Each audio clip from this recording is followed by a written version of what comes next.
Добрый день, дорогие друзья! Прошло уже 2 месяца, как я все собираюсь снять видео про трудноукоренимые глоксинии. Держала до последнего, уже даже листики у меня начали отмирать, но все-таки решила вам показать один из новых моих способов, как я укореняю, простите за тавтологию, трудноукоренимые глоксинии. Недавно мне достались листья, очень красивые глоксинии.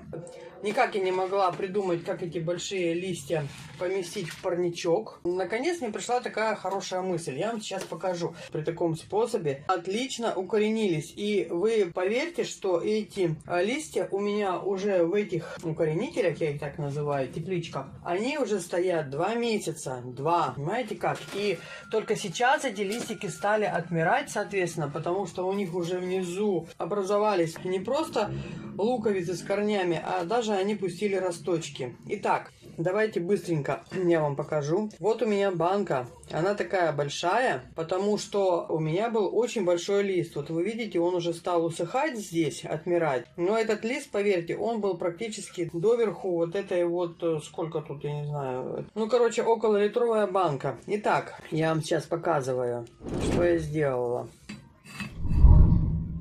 Сейчас я попробую вытащить. Вот, видите, какого размера у меня здесь лист. Обычно я что делаю? Вы можете ознакомиться, я видео оставлю под ссылкой. Обычно я беру стаканчик такой вот, проделываю в нем дырку, помещаю сюда кончик листа. И этот же стаканчик ставлю в другой стакан, в котором у меня находится вода. Вот так, да. А сверху я вам сейчас покажу. У меня вот, сказать, отросток с глоксинии тоже. А сверху я накрываю вот таким стаканчиком. Я его поместила по такому же принципу в это приспособление. Вот видите, он уже тоже дал корешки небольшие. Его можно было прямо посадить в землю, но поскольку у меня не было подходящих листиков для того, чтобы я вам напомнила, как я это раньше делаю, я посадила вот этот вот отросток. Потом я беру просто вот так аккуратно разрезаю стакан, чтобы ничего не повредить, до вот этого отверстия. Вынимаю, соответственно, высаживаю в землю. Вот у меня высаженные после такого укоренения маленькие глоксишки. Видите?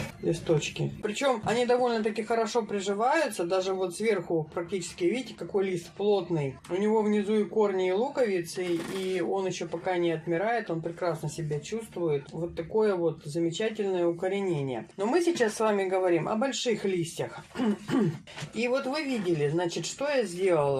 Я взяла стакан, сделала в нем отверстие, поместила сюда лист, потом вставила его в другой стакан с водой. А дальше что? Дальше что? Дальше в такой маленький стаканчик, такой большой лист, он бы просто у меня не поместился. Итак, я вам предлагаю идеальный способ укоренения трудноукоренимых глоксиний. Ставите просто на крышку. Сверху берете по размеру банку. Это может быть как пол-литровая банка, так и литровая банка. В общем, банки могут быть разные. Сейчас я покажу. Вот, смотрите, например, банка. Видите, она чуть поменьше. Вот совсем маленькая баночка. Тоже лист уже начал там отмирать. Все банки у меня подписанные. Допустим, здесь написано 06.06.21 года. То есть в августе месяце уже будет 2 месяца. Банки я вам показала. Сейчас закончу процесс. Берем крышку, ставим вот так в стаканы помещенную глоксинию сюда, наливаем водички. Воды можно, кстати, поменьше немножко налить, чтобы только черешок опускался сюда. И сверху мы накрываем, вот так засовываем ее сюда аккуратно. Эти стаканчики как раз подходят. Вот, видите? Раз. И банку закручиваем. Все. Здесь у нас нету доступа воздуха. Здесь она находится как бы в таком оазисе, в своей такой биосфере. И она прекрасно здесь себя чувствует. Кстати, листики начали отмирать буквально где-то с неделю назад. До этого они были просто в идеальном состоянии. Как вы видите, вот здесь тоже. Эти все листья были посажены под укоренение в одно и то же время, в один и тот же день. На тот момент у меня банки были все заняты, и я озадачилась вопросом, что же мне делать дальше, как не допустить, чтобы листья мои погибли. Я взяла 2 больших стакана по такому же принципу. Сейчас я попытаюсь тут все вам аккуратно открыть. По такому же принципу. В одном стакане я сделала отверстие, куда просунула лист. Я взяла просто стрейч, обычный пищевой, который хорошо прилипает, и завернула эти 2 стакана в стрейч. этот лист, он сохранился еще даже лучше, чем в банках. Но, скорее всего, потому что он не был такого громадного размера. Показываю вам. Видите? Корешочки. И этот лист был сломанный. Посмотрите, он на изломе тоже пустил корни. По сути, если я его отделю, то у меня может даже получиться 2 глоксинии. Так, это вам понятно. Теперь еще один способ. Банка. По такому же принципу.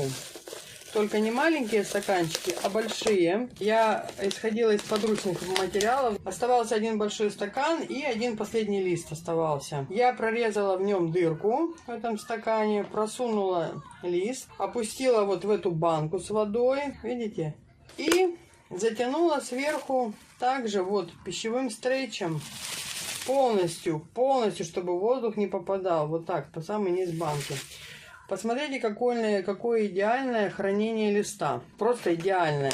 Посмотрите, сколько этот листик всего дал. И луковички маленькие, бульбочки такие. И корешки. И маленькие глоксишки, отросточки. Видите, какие вот здесь. То есть просто идеальное приживление глоксинии получилось. Теперь я могу свободно посадить это все в землю. Обязательно не забудьте, что вытаскивать лист отсюда просто так нельзя. Обязательно нужно разрезать стакан для того, чтобы все это можно было посадить. Я надеюсь, что будет для вас очень полезная информация для тех, у кого проблемы с укоренением плохо укореняемых глоксиний. И мое видео поможет вам не лишиться редких и красивых экземпляров этого чудесного растения.